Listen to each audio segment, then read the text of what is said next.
What up, though? This is your boy BZ430. Glad y'all watching, checking me out.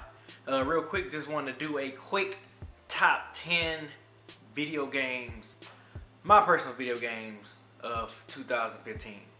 And yes, that's for PlayStation 4, because that's what I own, a PlayStation 4. So these games are going to be based on PlayStation 4, because I know it's been some, for your Xbox lovers, I know your Xbox One users and stuff, it's some games that's exclusively came out for Xbox that y'all would like to see in the top 10. But like Halo is one of them, you know, that's a dope game, but you know, I don't have an Xbox, I never played it. So that one, Tomb Raider. So it's gonna be some games I know I'm gonna leave out that's probably for Xbox. They're like, oh, how can you leave this game out or that game? Well, because I don't own an Xbox. So I'm just giving you my top 10 PS4, my top 10 personal favorite video games for this year. So here we go. At number 10, I have Evolve. Evolve is a very fun multiplayer game. You know, you have you can do the 3-on-1 or the 1 against 3 type of thing. You can be the monsters or you can be the humans, and y'all can hunt and go after each other. So I think that's I think the multiplayer function of that game has the replay value, keeps me with the replay value. Storyline, single player, not so much. I think that game is really geared for multiplayer. So if you have you and a couple of online buddies, friends you play games with, Evolve, it's a pretty fun shoot 'em up, you know, strategize type of game. So number 10, Evolve. At number 9, I have Assassin's Creed Syndicate. It's first time I've been a huge Assassin's Creed. I've been playing Assassin's Creed since they first came out. You know, I've been a huge fan of the Assassin's Creed series. They had a couple of misses, you know, a couple of hit or misses games where it wasn't so much. But you know, this one I think was interesting because it was the first time you play as two protagonists. You know, you have two like twins, two siblings you can play, two twin siblings that you can play with in the game, which I think that was kind of cool. Usually you always have that one hero that you play with for the most part, but this one had two. You can kind of alternate between two players which were twins, so that's what made kind of making the stealth mode a little easier or whatever when you're playing it. But you know, it was a cool game, fun game. I got that as my number 9, Assassin's Creed Syndicate. Number 8, I got Just Cause 3.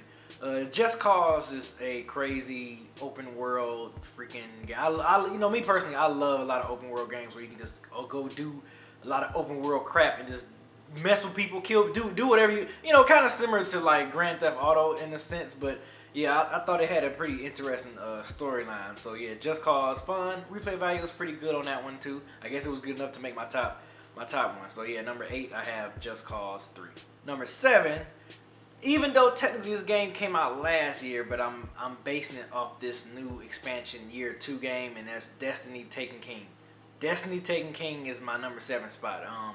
I love with this particular Taken King, with this particular Destiny expansion, they really kind of dove into the storyline a little bit more, because that was my only gripe about Destiny last year when it first came out, was like the storyline was just so blah. Like it was just like, what the heck. I like with this one, they really kind of dug into the storyline a lot with your guardians and everything, and they have quests now where you can get like specific exotic guns and exotic armor and stuff, where in the first one you just kind of lucked up and got it on drops doing nightfalls and raids. But this one, I'm glad they kind of really took their time, and in the raid is super long. Yeah, I thought Taken King was cool. So that's like I said, even though technically the Destiny game itself came out last year, but Taken King year 2, this is a game that came in 2015 September. So I thought this was number 7. The replay value is always fun when you have a lot of guys you get together and make a raid team and do all the strikes and nightfalls and weekly rewards and all that stuff. So I'm a warlock all the way. So, but yeah, number 7, Destiny Taken King. Number 6, I have Mortal Kombat X. I reviewed that game actually on this channel. You can go back and look at it. Mortal Kombat X. Yeah, I think what I said in the review, probably one of the Mortal Kombat, because I was looking forward to the most since Mortal Kombat trilogy, and it did live up to the hype. And they still got expansion characters. They still adding on to it as well. So Mortal Kombat, number 6 so far. My number 5 is the very hard ass RPG game called Blood-Borne. If you really want a challenging game to play that will piss you off, but still urged you to challenge yourself even more. Blood-Borne is that game, man. Crazy RPG, kind of like it takes place in the medieval times, which I kind of like that. I like games that kind of takes place back in the medieval days or whatever. I think that's pretty cool. But yes, oh man, Blood-Borne is freaking insane. That is, oh my god, what's that? My number 6 spot. Number 6 spot? Number 5 spot? I think it was number 5 or 6. But anyway, Blood-Borne. That's it. Number 4, I have Batman Arkham Knight. Batman Arkham Knight. That's another one I reviewed, man. That was one of the games I was really, really looking forward to. Fun game. It's the first game that they incorporated. You can actually ride and do missions on the Batmobile, which was cool. I was wondering when they was gonna finally make the Batman game where you can incorporate the Batmobile. So, you know, Arkham Asylum, Arkham City, Arkham Origins. I'm glad with this one, Arkham Knight, they finally incorporated the Batmobile, which was a pretty fun game. And you know, get the DLC. They got a whole bunch of other missions and stuff you can do. Play as Nightwing, Catwoman, Red Hood, all that stuff. So yes, number 4, Batman Arkham Knight. Number 3, I think this game was really, really slept on. I remember a couple of my online buddies I played Destiny with had told me about this game and like check it out. Is The Witcher 3 Witch Hunt. This game, another RPG game. This game was, and I didn't play 1 and 2, so this is my introduction to Witcher. So yes, this Witcher 3 was fucking dope. It was creepy, it was scary, it was a lot of action, adventure, you know, and I like RPG games as well, so it was definitely that. But yes, play that game, man. That game, and it's hard, but it ain't too hard like Blood-Borne. But it's a hard game. It's difficult, but it's still fun though. It's fun as heck. Storyline is crazy. Yes, if you have not checked that game out for my, you know, video game heads, because I think it's on Xbox and PlayStation 4. Yes, play that game, get it, copy it. It's probably not even $60 no more. You can probably get it for like about, you know, $29, $30, $29, $35 now. So check it out. The Witcher 3 Witch Hunt. Wild Hunt. I'm sorry. The Witcher 3 Wild Hunt.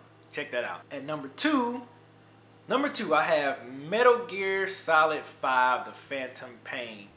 That game rocks, man. I'm glad, you know, with the previous, what was the name of that game they came out with before last year or the year before last, Ground Zero. It was kind of like a prequel before Metal Gear 5: The Phantom Pain.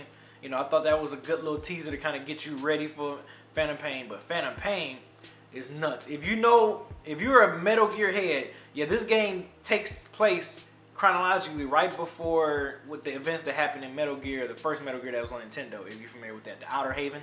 So to all my Metal Gear Solid geeks, y'all know what I'm talking about. But yes, Metal Gear Solid 5: The Phantom Pain, dope. I love the way you can recruit guys for your base camp and all types of other stuff, man. I can't really explain it, but you have to play the game for yourself. Metal Gear 5 is definitely I thought it was gonna be my number 1, favorite game of this year, but Metal Gear number 2. And my number 1 game of 2015, my personal favorite video game this year. This game just got me hooked. When I started playing it, and it was one of those games where I literally just stopped playing everything else because of this game. Fallout 4. Fallout 4 is my game of 2015. I mean, if you love Fallout 3, and Fallout Vegas was cool. Fallout 3 was shit though. I love Fallout 3. So coming in this Fallout 4, first game, you know, they made this the new generation platform, PlayStation 4. I was waiting, and I was wondering they was gonna make that Fallout 4. And ever since I first saw that teaser trailer at E3, I was like, yes, they're making a Fallout 4. And this game is nuts. I still play this game like damn near almost every day. I have to play it at some point every day because I'm finding new stuff.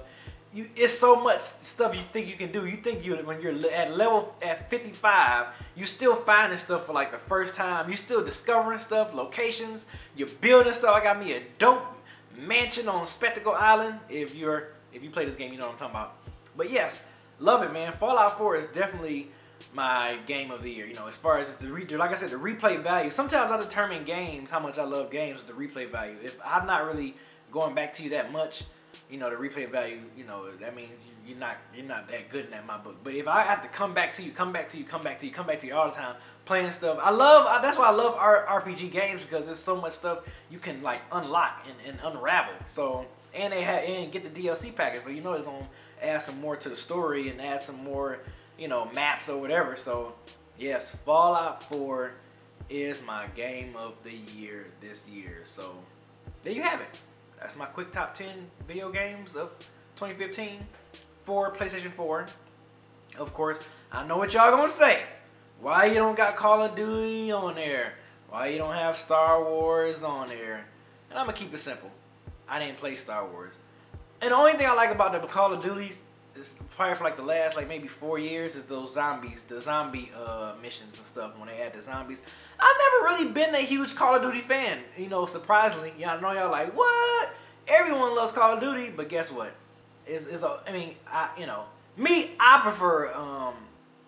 I prefer Fallout. I love Fallout, man. Fallout is like one of my favorite first-person shooter games or whatever. But, you know, neither here nor there. But yes, I know what y'all gonna say. No Call Out, no Star Wars. I haven't played Star Wars yet, so I might have to get that one a try.